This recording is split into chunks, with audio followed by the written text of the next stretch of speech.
बिस्मिल्लाहिर्रहमानिर्रहीम। मेरी गुज़श्ता वीडियो मुँह बोली बेटी के अहकामात के हवाले से थी। उसके बाद सवालात किए गए कि हमें मुँह बोले बेटे के अहकामात के हवाले से भी आगाह किया जाए, तो इसके हवाले से भी चंद ज़रूरी शरई अहकामात हैं जो आप तक पहुँचाना ज़रूरी समझती हूँ। मुँह बोला बेटा या ले पालक बच्चा जिसको कि रज़ाकाराना तौर पे अगर कोई ख़ातून लेकर पाले, तो अगर वो ख़ातून उसकी महरम रिश्तेदार हो तो फिर उसके अहकामात वैसे ही होंगे। महरमियत उसी तरह से जारी होगी जैसे माँ बेटे के दरमियान अहकामात होते हैं कि अगर बच्चा बालिग भी हो जाए तो माँ उसको प्यार भी करती है, उसके पेशानी भी चूमती है और उसके लिए ज़रूरी भी नहीं है कि वो उससे अपने बालों को छुपाए। तो इसी तरह से ले पालक बच्चा या मुँह बोला बेटा अगर कोई ख़ातून लेके पाले और वो उसकी महरम हो, जैसा कि खाला हो या फुप्पो हो, तो उसके लिए महरमियत वैसी ही है जैसी कि माँ बेटे के दरमियान होती है कि वो उससे चाहे तो अपने बालों को ना छुपाए और चाहे तो उसकी पेशानी का बोसा ले सकती है, उसको प्यार कर सकती है।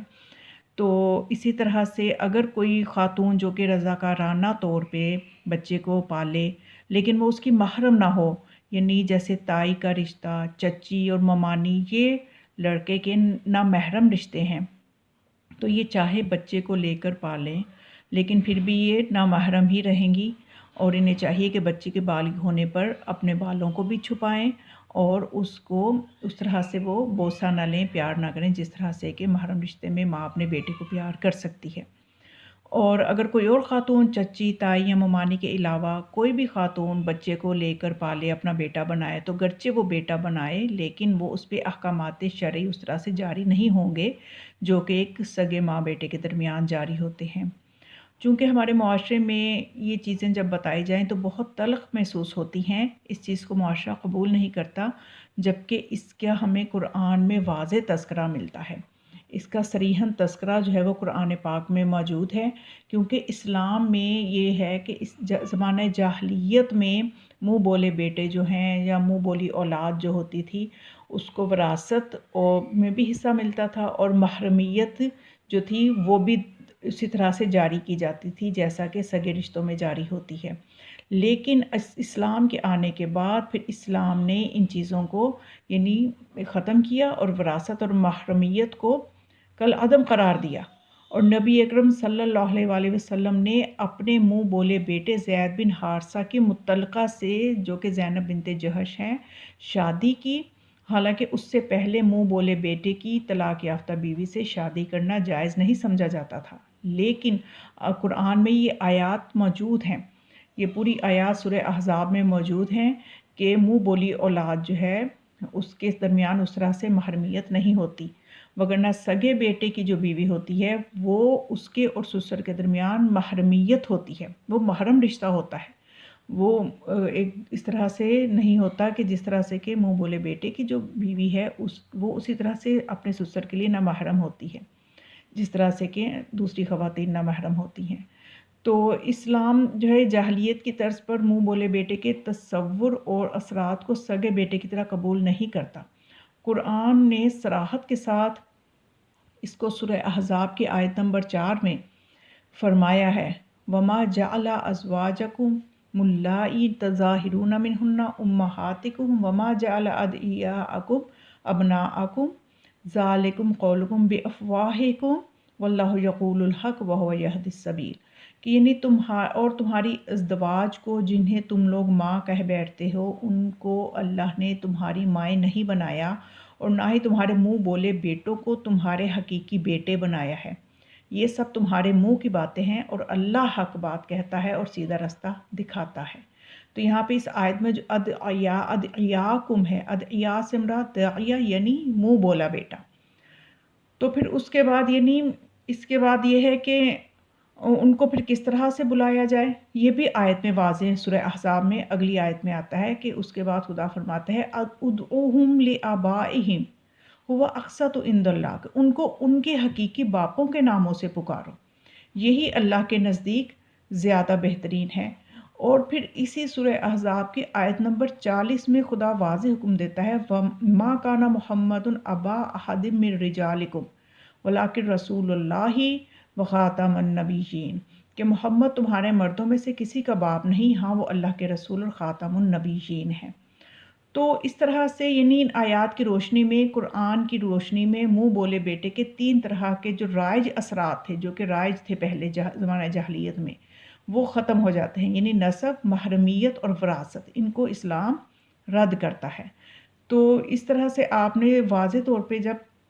زینب بنت جہش جو ہیں ان کے ساتھ جب آپ نے عقد فرمایا تو اس سے بھی قرآن نے ایک واضح پیغام دے دیا کہ منہ بولے بیٹے کی بیوی جو ہے یہ اس طرح سے محرم نہیں ہوتی جس طرح سے کہ سگے بیٹے کی بیوی محرم ہوتی ہے۔ اور زید بن حارثہ جو ہیں یہ آپ کے منہ بولے بیٹے تھے۔ کس طرح سے کہ زید بن حارثہ جو ہیں یہ بچپن میں اپنی والدہ کے ساتھ ان کے قبیلے میں ملنے کے لیے گئے تھے۔ اس وقت زید بن حارثہ کی عمر 8 سال کی تھی، اور یہ بہت دلچسپ واقعہ ہے اور بہت لطف آئے گا آپ کو سن کے کہ زید بن حارثہ کی عمر 8 سال تھی اور جناب رسول خدا صلی اللہ علیہ وآلہ وسلم کی عمر جو ہے اس میں 10 سال کا فرق تھا، تو آپ نے ان کو اپنا منہ بولا بیٹا بنایا تھا۔ تو واقعہ کچھ اس طرح سے کہ آپ نے کیوں زید بن حارثہ کو اپنا منہ بولا بیٹا بنایا تھا کہ زید بن حارثہ جو ہیں یہ اپنی والدہ کے ساتھ ان کے قبیلے میں یعنی اپنے ننیال میں ملنے کے لیے گئے ہوئے تھے، اور وہاں پہ دشمن قبیلے نے حملہ کر دیا اور ان کو اغوا کر لیا۔ زید بن حارثہ پھر منتقل ہوتے ہوتے مکہ پہنچے، اور مکہ کے ایک نواحی جو بازار ہے، گرد و نواح میں کوئی بازار لگتا تھا، وہاں سے جناب خدیجہ الکبریٰ سلام اللہ علیہا کے بھتیجے حکیم بن حزام نے ان کو خرید لیا اپنی پھپھی جناب خدیجہ سلام اللہ علیہا کے لیے، اور ان کو نذر کر دیا، ان کی خدمت میں پیش کیا غلامی کے لیے۔ تو شادی ہو جانے کے بعد جناب خدیجہ سلام اللہ علیہا نے وہ بچہ یعنی زید بن حارثہ جو ہیں وہ نبی اکرم صلی اللہ علیہ وآلہ وسلم کو نظر کر دیا۔ تو آپ صلی اللہ علیہ وآلہ وسلم نے زید بن حارثہ کو آزاد کر دیا اور اپنے ہی بیت الشرف میں اپنے گھر میں ہی جگہ دی ان کو۔ اور منہ بولے بیٹے کا اعلان اس طرح سے ہوا کہ ایک مرتبہ حج کے موقع پر زید بن حارثہ کو اپنے قبیلے کے کچھ لوگ نظر آئے، اور اس قبیلے کے جو لوگ تھے انہوں نے زید بن حارثہ کا جب انہیں علم ہوا تو انہوں نے جا کر زید بن حارثہ کے والد کو اطلاع دی، اور وہ اپنے بیٹے کی محبت میں ظاہر ہے کہ غمگین رہتے تھے، انہیں تلاش تھی اپنے بیٹے کی، تو وہ مکہ تشریف لائے، مکہ آئے، اور ساتھ زید بن حارثہ کے چچا بھی تھے، اور رسول اکرم صلی اللہ علیہ وآلہ وسلم سے یہ گزارش کی کہ آپ ہم سے جو چاہے قیمت لے لیں اور زید کو ہمارے حوالے کر دیں۔ تو آپ نے پھر زید پہ چھوڑ دیا کہ اے زید کو اختیار ہے، چاہے تو اپنے والد کے ساتھ چلے جائے اور چاہے تو میرے پاس رہ لے۔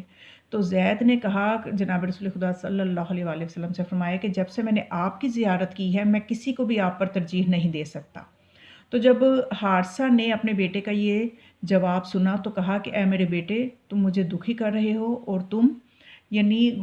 ترجیح دے رہے ہو غلامی کو آزادی پر، جبکہ میں تمہیں یہاں سے لینے کے لیے آیا ہوں۔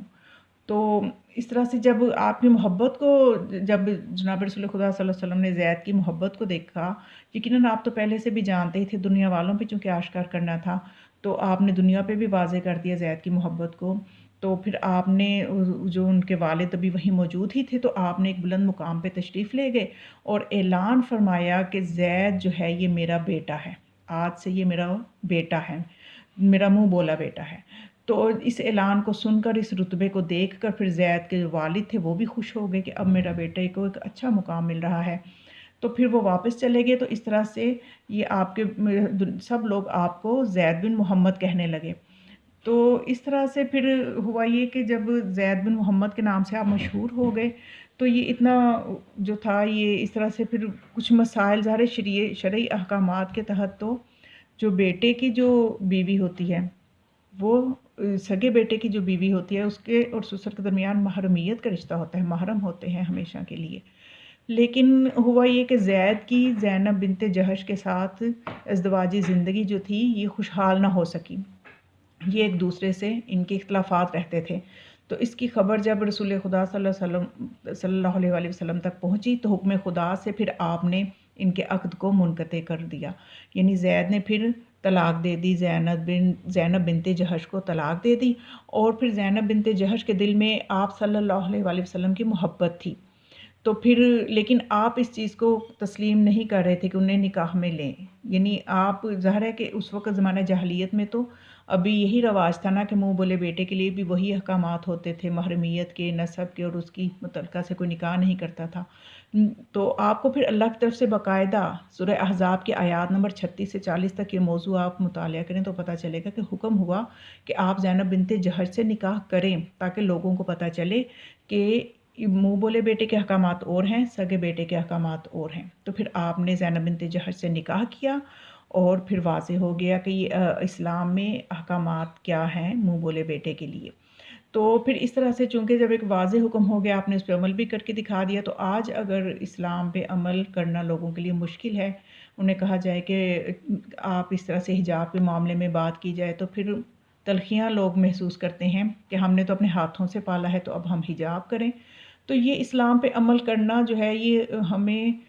अपनी मर्ज़ी के इस्लाम पे अमल नहीं करना, हमें उस शरीयत पे अमल करना है जो अल्लाह ने अपने नबी के ज़रिए हम तक पहुँचाई है। इसमें हमने अपनी मर्ज़ियों को शामिल नहीं करना, अपने एहसासात को शामिल नहीं करना, और उन अहकामात पे अमल करना हमारी ही भलाई में है, दुनिया और आखिरत के फ़ायदे में है। अगर हम गौर करें तो हमारा ही मुआशरा पाक व पाकीज़ा रहेगा। तो ये वो मुँह बोले बेटे के अहकामात थे जो मैं पहचानना ज़रूरी समझती थी। खुदा हमें हकीकी इस्लाम को समझने की और उस पर अमल करने की तौफ़ीक अता फ़रमाए, और इन अहकामात को आप आगे भी दूसरे लोगों तक भी शेयर किया करें। कमेंट बॉक्स में आप मसाइल भी पूछ सकते हैं, जो भी मसला हो इंशाल्लाह उसका मैं रिप्लाई कमेंट बॉक्स में ही कर दिया करूँगी। और इस चैनल को प्रमोट करें, खुद भी सब्सक्राइब करें और इसको शेयर भी करें और लाइक ज़रूर करें। वस्सलामु अलैकुम वरहमतुल्लाहि वबरकातुहू।